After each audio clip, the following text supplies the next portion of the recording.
کۆمیسیۆنی باڵای سەربەخۆی هەڵبژاردنەکانی عێراق لە ئێستادا لە هەموو شار و شارۆچکەکانی عێراق بە هەرێمی کوردستانیشەوە دەستی کردووە بە ئامادەکاری بۆ ئینتخابی داهاتوو کە قرار وایە 6 مانگی حوزەیرانی ئەمساڵ بکرێت.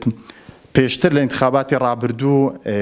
کارتێک هەبوو پێی دەوترا قەسیرەت الئەمد یاخود کارتی قەدیمە بیتاقی قەدیمە واتە ئەمساڵ ئەم ئینتخابەی داتێ کۆمیسیۆن ئەم کارتەی سقوط کردووە دەنگی پێ نادرێت.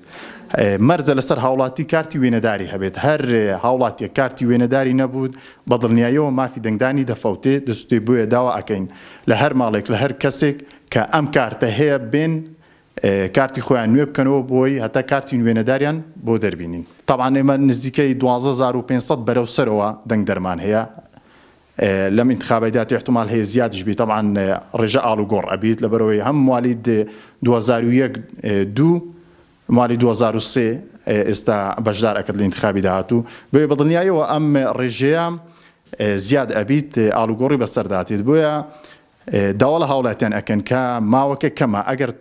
درێژ نەکرێتەوە بە دڵنیاییەوە زەرەرمەندی یەکەم هاوڵاتیان ئەبن داوا ئەکەین کەوا بێن هەرچی زووە چێک لە ناوی خۆیان بکەنەوە سەردانی بنکەی کۆمیسیۆن خۆمان بکەن بۆ ئەوەی دڵنیا بن لە ناوەکانیان لە ڕۆژی دەنگدان.